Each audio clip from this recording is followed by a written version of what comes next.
Hey y'all, I hope you're well. Welcome to another episode of Healthcare Boulevard. This is a podcast where we shine more light on healthcare, and our goal here is to provide more options to people looking to choose healthcare as a career path, regardless of their background. My name is Senaka Pomo, and I am your host and creator here. I thank you for tuning in. I appreciate your support. Remember, you can tune in wherever you get your podcast. Without further ado, let's get into today's episode.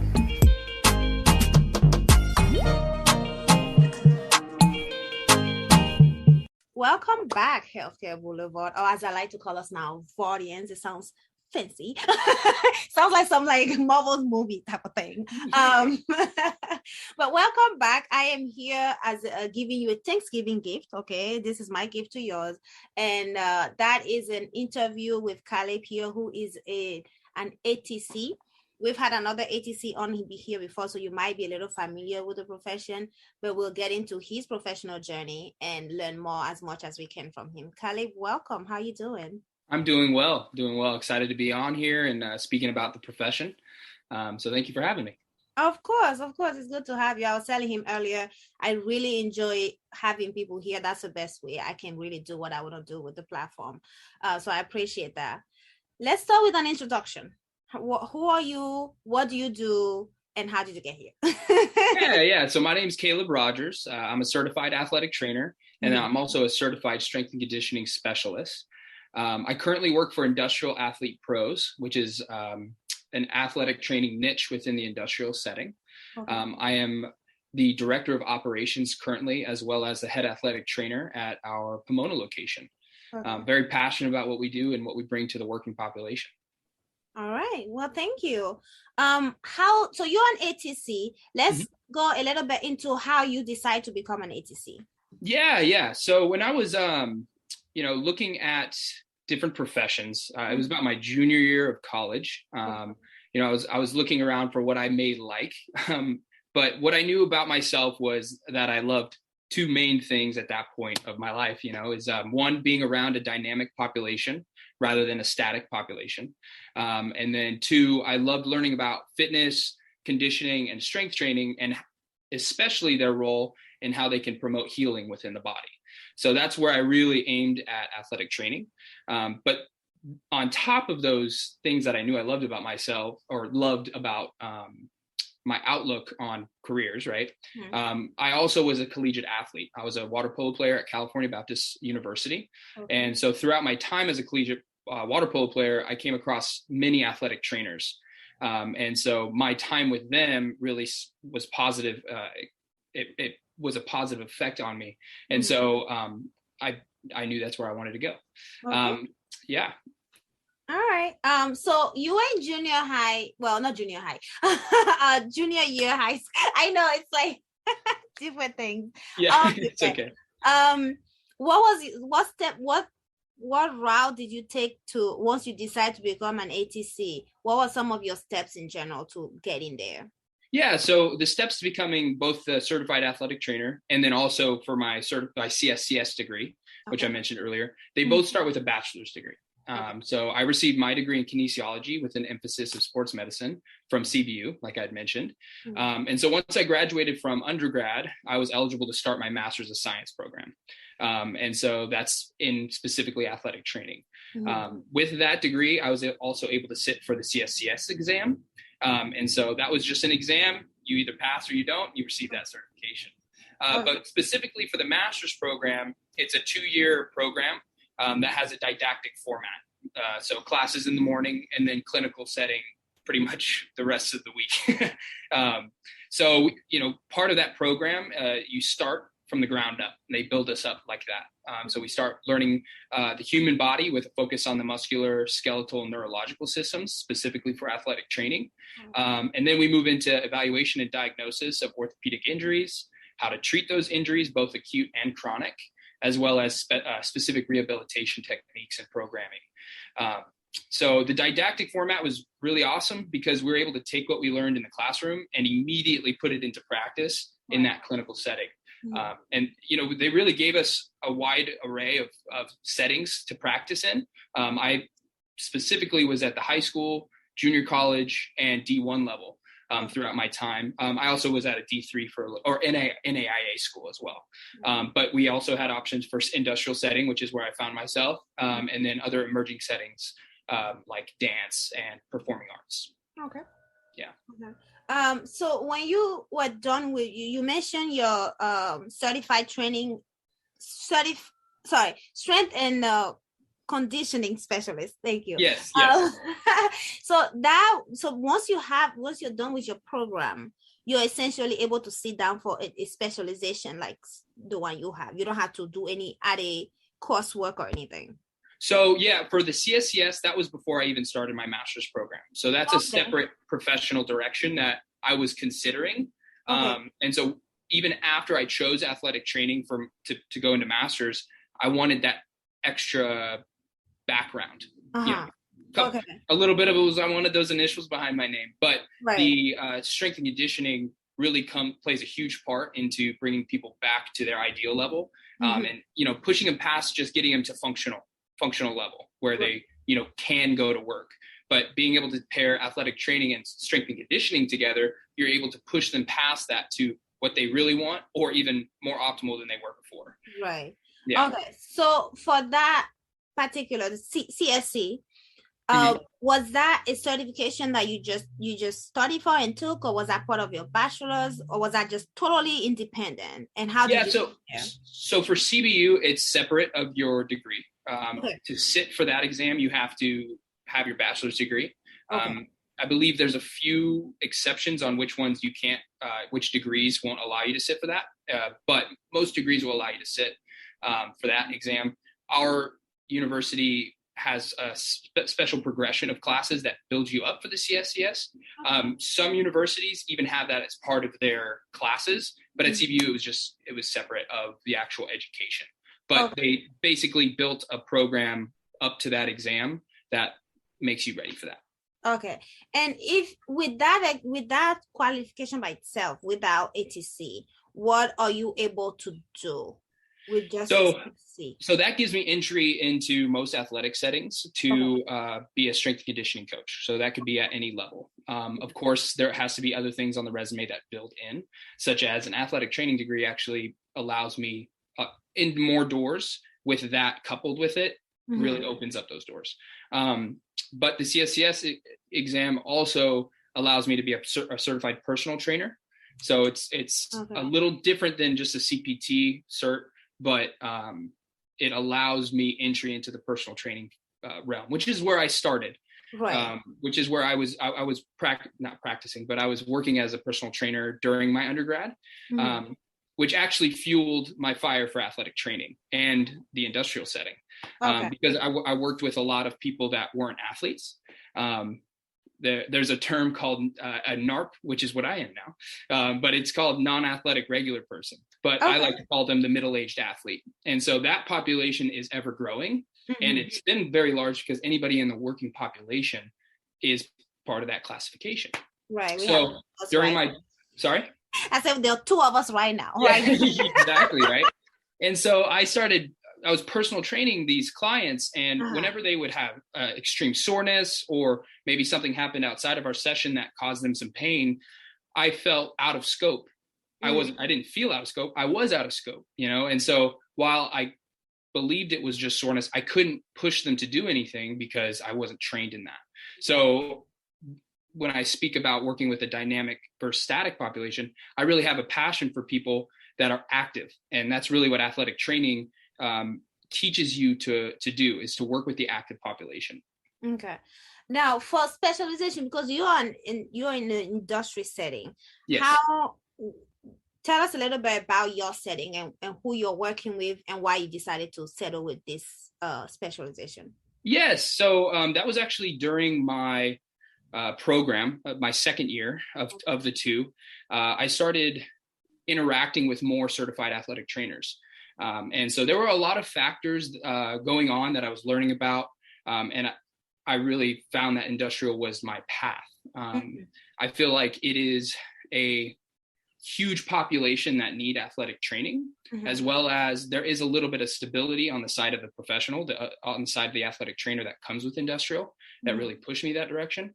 But my passion is to help people provide for their family, and so while I enjoy athletes, and I was an athlete and I love being around that atmosphere, I feel like being in the industrial setting, I'm able to bring a package, especially within IAP, which is the company I work with, a package to companies that allow their employees to receive care that they've never received before. And so with all of those factors coming into play, I knew that industrial is where I wanted to point my energy. Okay. So a little bit about your patients. What are they doing? What may cause them to need your services? Yeah. So I work in delivery services, or our company is client companies with a delivery services company. And so they're lifting about 7,000 pounds a day of appliances. And so the question really is, who doesn't need the services? Who doesn't need to come see us? But just to give a range of what athletic training can do, some of the employees will come in just for services that we provide, which would be anything from heat to massage gun to, clinician-led stretching, where we're actually hands-on putting them through a stretching routine.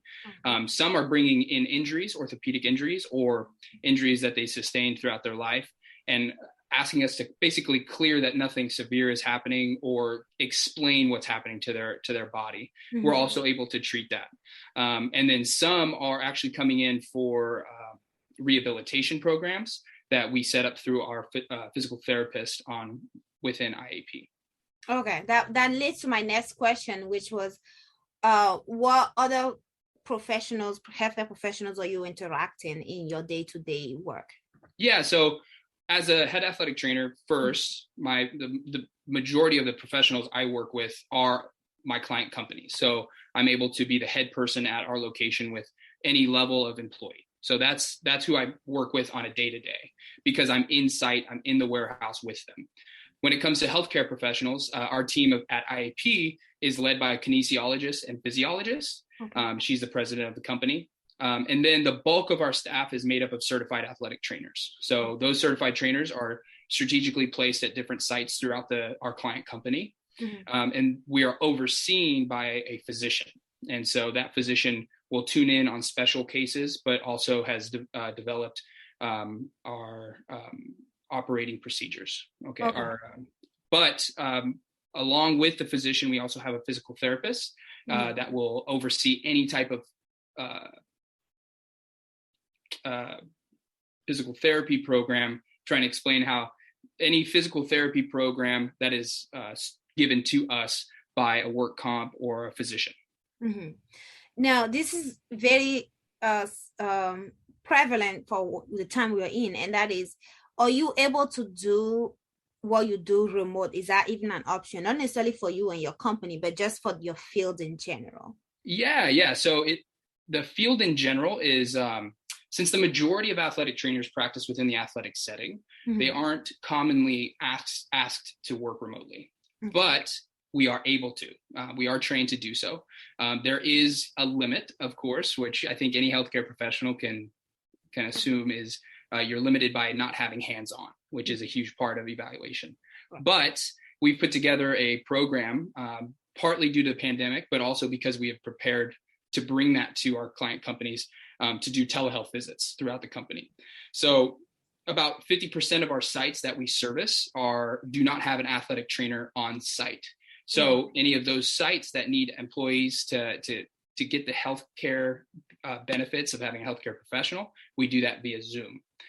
So we also have it set up so that on those specialty cases, should they be at a remote site, our physician can tune in via telehealth, and then also our physical therapist. Okay. Now you are in a leading position yourself. Well, let me ask you first, how many years have you started working since after school? So I graduated in 2020 of spring.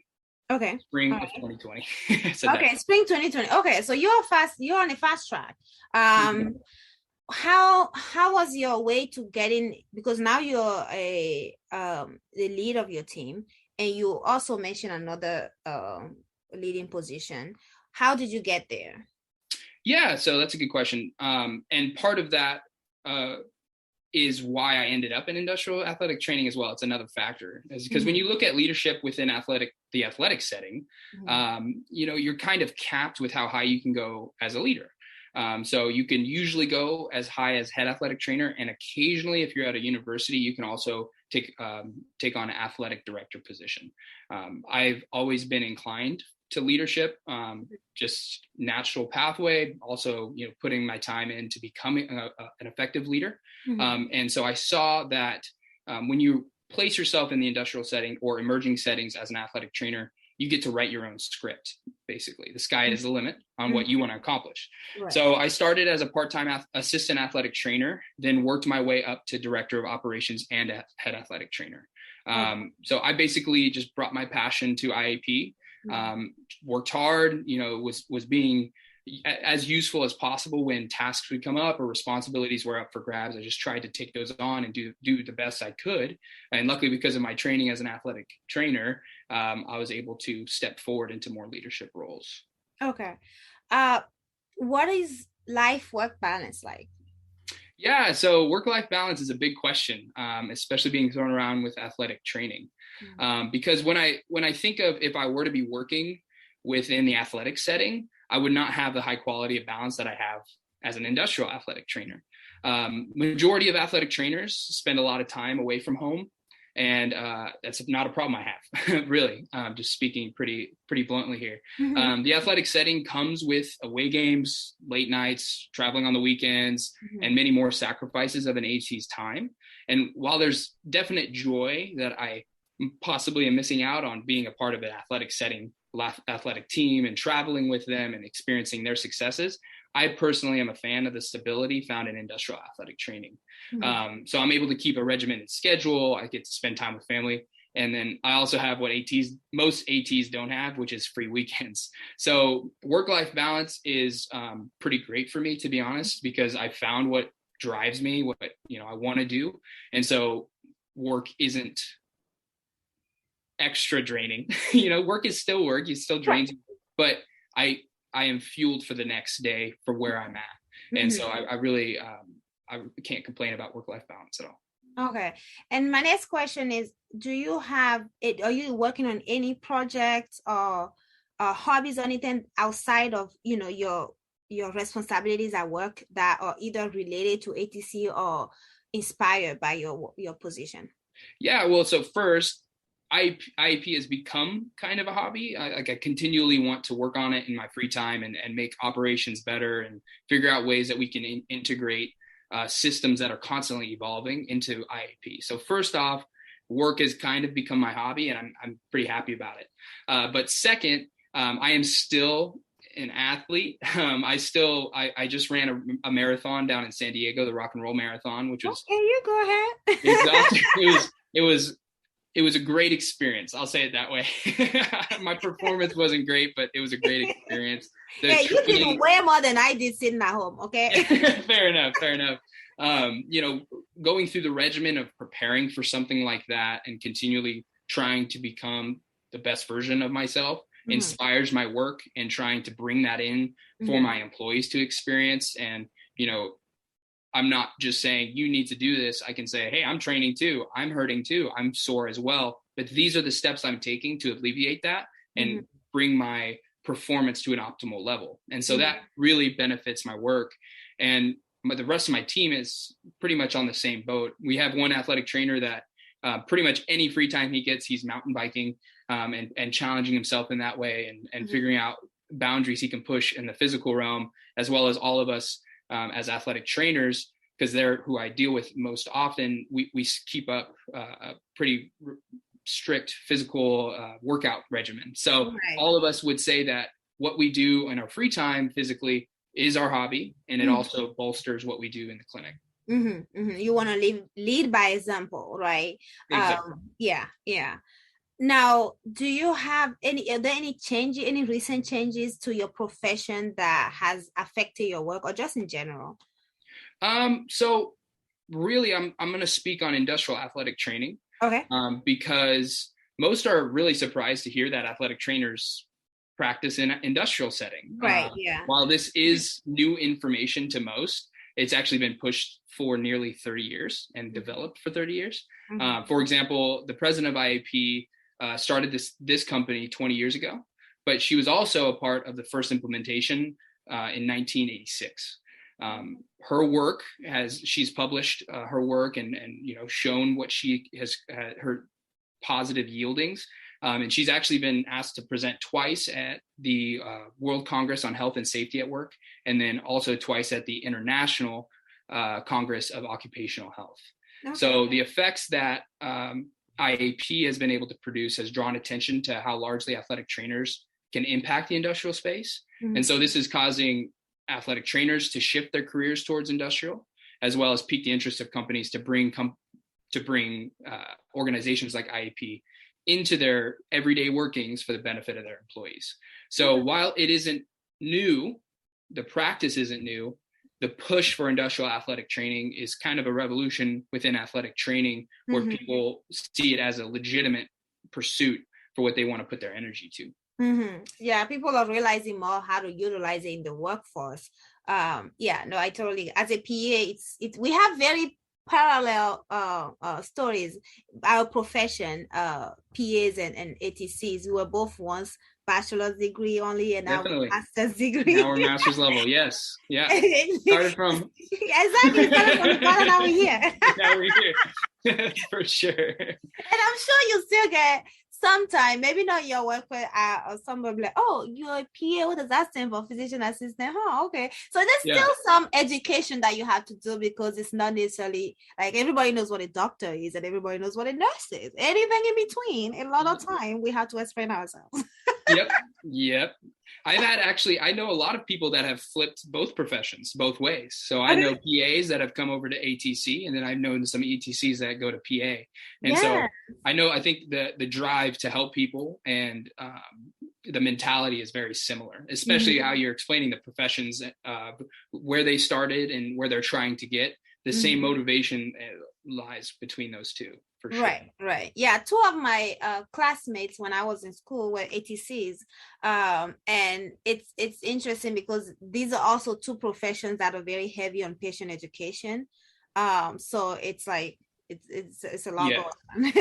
and that's even more so within the industrial setting, because a lot of these employees that we work with are mm-hmm. technically athletes, and they don't know it. So anybody that utilizes strength, agility, and stamina all together, especially on a regular basis, are technically athletes.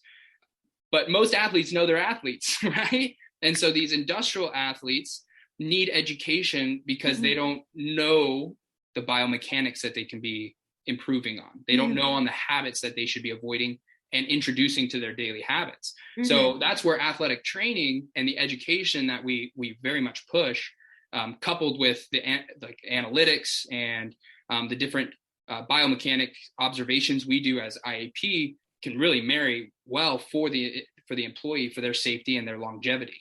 Mm-hmm. Most people don't look towards how long they're going to be doing what they're doing. They just put their head down and put themselves to work, right? Yeah. And especially the people I work with, they work so hard that it's almost like they put themselves last. It's really interesting. So that's mm-hmm. where we're able to come in and inject education. We're able to inject proper habits and new education and evidence-based practice and evidence-based research. All of this stuff, we're able to package it in a way that they can understand and incorporate immediately. Mm-hmm. And so we've seen amazing effects from that. And that's, as you can tell, I get really excited about it because I'm able to help people like my family, who are hardworking people that mm-hmm. don't put themselves first ever, right? And they're working for people outside of their realm. And so the least I can do is come in and do that for them, because they help them help themselves. Help them exactly. Yeah. And what are some challenges that you have faced in your profession? Challenges I have faced in my profession. I think that it's mainly self-given challenges. Mm-hmm. I think that athletic training is in a very positive space right now, where people are learning about athletic training and want to bring it in and respect the education we have. And so my challenge is to continually educate myself on new practices, and also challenge myself on being able to communicate what I know and be a sort of translator for people that don't understand the medical terminology, the medical concepts, right? And so I think while there are some challenges within athletic training, they don't seem to be as much of a hindrance within the industrial setting. And so I have to challenge myself, have to challenge my team challenges me. The president of IEP challenges me to become a better professional every day and just bring more to the table for the people that I work with. Well, I'm glad they have you. You seem like a very, very helpful ATC. If I ever pull that muscle. yeah. Let me know. We can definitely put something together. Like, I have an ATC in my. I know how to play the game. Yes, most definitely. I would love to help. Wherever I can. I appreciate that. Now this is leading to my last question: is any advice for folks wanting to be where you are, especially in the industrial setting? Yeah. So overall, as athletic training, I have some advice for people looking at the profession. Okay, like I've mentioned, it takes a lot out of you, and so I just want to make sure that people want to get into this profession for the right reasons. The profession, it's built around being a team player for the benefit of others. We're a community that protects our own, but will inevitably put our athletes first, like you mentioned, right? We're we're patient first professions. Right. No matter what type of athlete we are working with, we're going to do that. You need to have an instinct to advocate for others so that they receive the care they deserve. Specifically for industrial athletic training, you also have to have a drive to be persistent. You need to allow people a space where they can push out of their own boundaries, because what we get a lot is, this is how we've always done it. Why would we change it? And so being able to be persistent and confident in your knowledge base and the way that you can present new, better, efficient information is very big. But overall, going back to the advice, there's a saying, you never notice a sound engineer until something goes wrong. And this is very similar to the role that athletic trainers play in almost all settings. Our job is to stay unnoticed, because that means we have prepared our athletes, coaches, managers, and other team members well enough that everything runs smoothly. Right. But we're prepared for the heat if it doesn't go smoothly, right? So athletic trainers, they often don't get the recognition they may deserve, which is what we're fighting for in this profession, especially for their tireless work to improve standards within whatever workplace they're at. But that's not why we do it. Athletic trainers have a passion to help people, and we are well trained to do just that anywhere we're placed. All right. Thank you so much. I appreciate talking to you. I appreciate the time away from your turkey. I'm sure you have a turkey roasting in the oven. I believe. Oh, no. Salad. It's a salad. Veggies, plenty of veggies. Come on. But thank you so much. Thanks for having me on. Of course. And happy Thanksgiving. Happy Thanksgiving. Talk to you later. All right. That's all I have for you today. Thank you again for joining me. I appreciate you. Please subscribe, follow, like, comment, and share. And stay blessed. Bye.